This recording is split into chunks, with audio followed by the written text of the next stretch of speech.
શંકર પણ હું જને નીલકંઠ હું જચું. શંકર પણ હું જને નીલકંઠ હું જચું.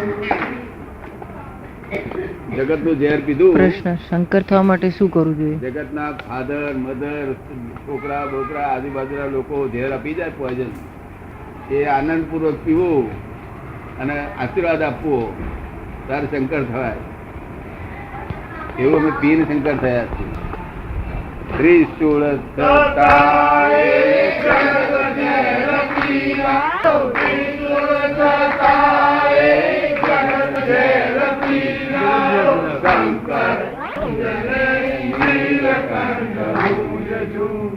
એટલે કરી આલીશું, તમને દર્શન કરાવડાવીશું. પછી બીજો પ્રશ્ન શું છે? આપ મોક્ષદાન ની વિધિ કરો છો તે શું છે, તેનું પરિણામ શું છે? મોક્ષદાન એનું પરિણામમાં આપણે અહીંથી અજ્ઞાન મુક્તિ પેલી થાય. અજ્ઞાન મુક્તિ. અત્યારે નામ શું આપનું? રામ શક્તિ. હા, રામ શક્તિ. હવે તમે ખરેખર રામ શક્તિ છો? હા, એટલે એ અજ્ઞાન છે. હું રામ શક્તિ છું, આ છોકરાના ફાધર થવું, આ બાઈનો ધણી થવું, આ બધી રોંગ બિલીફો છે. જ્યાં સુધી જ્ઞાન ઉત્પન્ન થાય નહીં, એટલે અમે આ બધું ફેક્ચર કરી આપીને રાઈટ બિલીફ બેસાડી આપીએ એટલે જ્ઞાન ઉત્પન્ન થાય. અને જ્ઞાન ઉત્પન્ન થાય એટલે અજ્ઞાન મુક્તિ થાય. અજ્ઞાન મુક્તિ થાય એટલે સંસારનો દુઃખ અડે નહીં, આપણને નિર્લેપ રહેવાય અને સંસાર ચાલ્યા કરે. સંસારમાં વ્યવહાર બધું થાય, સંસારમાં ધંધો રોજગાર બધું થાય, પણ નિર્લેપ રહેવાય. બીજું વાક્યનો થઈ ગયો તમને પ્રશ્નનો ખુલાસો? બીજો કે છે, શું કે છે? માનવી નો ગરીબ પૈસાદાર ત્યાં જન્મ થાય છે, ક્યાં કારણે? માનવી નો જન્મ કોઈ ગરીબ ત્યાં થાય, પૈસાદાર થાય, શા કારણે? એ પુણ્ય ને પાપ ના આધીન માણસ મરી જાય છે. માણસો મરે છે કે પુણ્ય પાપ એનું સાથે લઈ જાય છે. તો પુણ્ય ના આધારે છે તે પૈસા મળે અને પાપ ના આધારે પૈસા જતા રહે. પાપ ના આધારે દુઃખ પડે. પછી માનવ ભાવ સાર્થક કરવા શું કરવું જોઈએ? સાર્થક કરવા જેને સાર્થક કર્યું હોય ત્યાં આગળ આપણે જઈને બેસીએ એની જોડે એટલે આપણે સાર્થક થઈ જાય. જેને જીવન સાર્થક કર્યું હોય, આપણને એમ લાગે ખાતરી કે અમે સાર્થક કરેલું જીવન છે, ત્યાં જઈને આપણે બેસીએ તો આપણે સાર્થક થઈ જાય. અને જેના લોકો દુઃખમાં જ પડ્યા છે એની જોડે બેસીએ તો આપણે બધું દુઃખ ઊભું થાય, વાતાવરણ ઊભું થાય ને. પછી અમારા કુટુંબને મનની અને આત્માની કાયમની શાંતિ કેમ થઈ શકે? એ કાયમની શાંતિ અમે કરી આપીશું. અહીંયા આપણે આ વખતે કરી આપીશું. ગુરુવારે બોલાવી, ગુરુવારે જ્ઞાન પૂજારી બોલાવો. હા, એ ગુરુવારે જ્ઞાન છોકરા બે છોકરા બોલાવજો.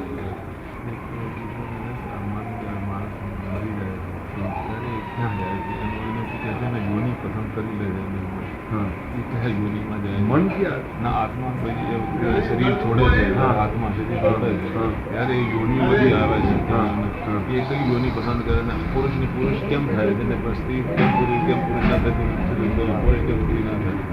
આ જીવ મરે છે ત્યારે પોતાની યોની પસંદ કરી લે છે કે તો જે યોની પસંદ કરે છે, કોઈ સ્ત્રી થાય છે, કોઈ પુરુષ થાય છે, કોઈ ક્યાં જાય છે, કોઈ ક્યાં જાય છે, એ કેમ કે એ યોની પસંદ કરી લે છે?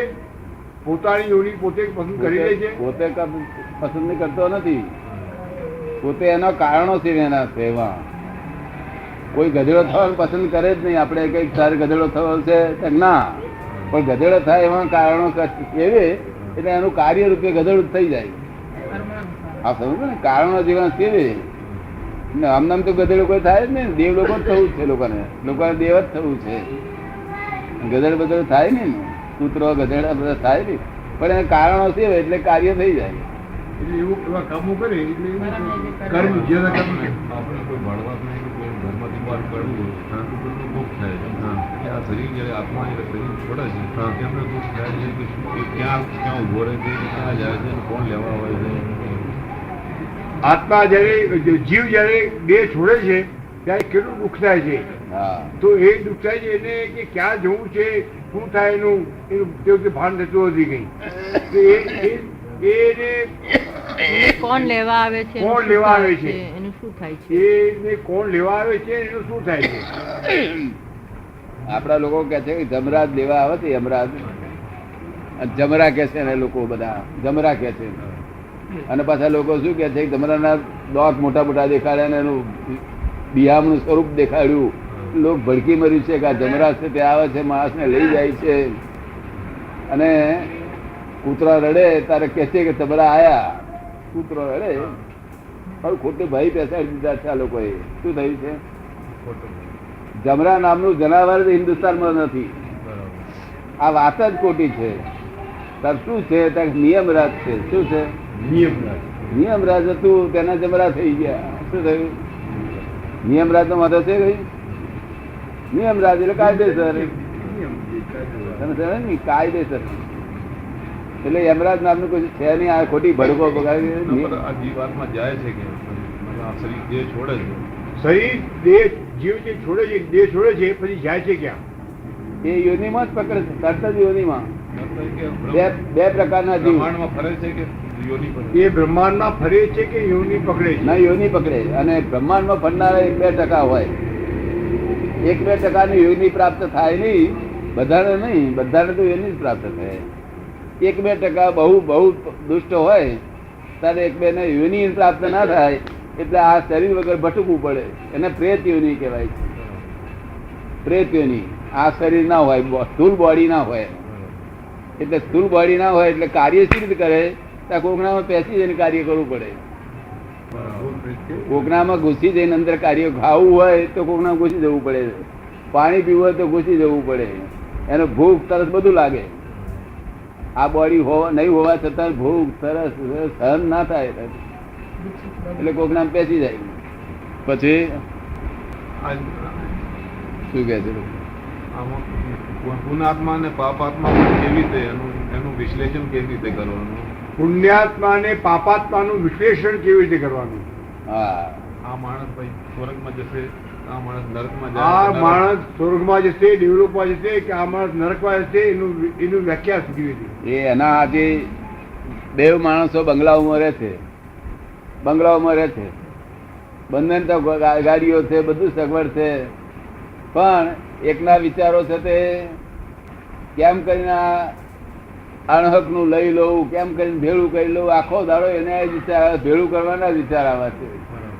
અને બીજાના વિચાર એમ કરે આવે છે કે લાવો ભગવાનના ભક્તિ કરીએ, લાવો દર્શન કરીએ, લોકોને હેલ્પ કરીએ. તો પેલા ઊંચી ગતિનો છે, આ નીચી ગતિનો છે. બે પોતાની ગતિ જ કરી રહ્યા છે. પેલો પાછળતા બાંધે છે, અણહક નું લેવાનું, એ બધું જે ભાંગડો છે તે પાછળતા. એટલે પશુઓનીમાં જવાની તૈયારી કરે છે. પેલો મનુષ્ય યોનીમાં આવવાની તૈયારી કરે છે. અગર તો દેવગતિમાં પણ જાય, દેવગતિમાં જાય. પછી હિન્દુસ્તાનનું ભાવિ શું? આ વર્ષે હિન્દુસ્તાન માટે ઘણું ખરાબ છે. લોકોના ગતિમાં શું થાય છે? આવે વખતે માનવીને શું કર્તવ્ય હોવું ઘટે? આવે વખતે આવો ખરાબ કાળ છે જયારે હિન્દુસ્તાનમાં દુઃખો જ છે વધારે છે, લોકોને બહુ જ સહન કરવું પડે છે. તો એ કે માનવીનું કર્તવ્ય શું? માનવીએ શું કરવું ઘટે? માનવીએ ઓબ્લાઇઝિંગ નેચર રાખીને ઓબ્લાઇઝ કરવું, પોતાનો ધંધો કરવાનો ઓબ્લાઇઝ કરવું, બને એટલું as far as possible oblige કરવું. પૈસાથી ના થાય તો એક ધક્કો ખાઈને કે બુદ્ધિ વાપરીને પણ ઓબ્લાઇઝ કરવું. એટલું જ કામ કરવા જેવું છે, બીજું કશું કરવા જેવું નથી. અને હિન્દુસ્તાન શું થશે આ લોકોએ લખ્યું છે.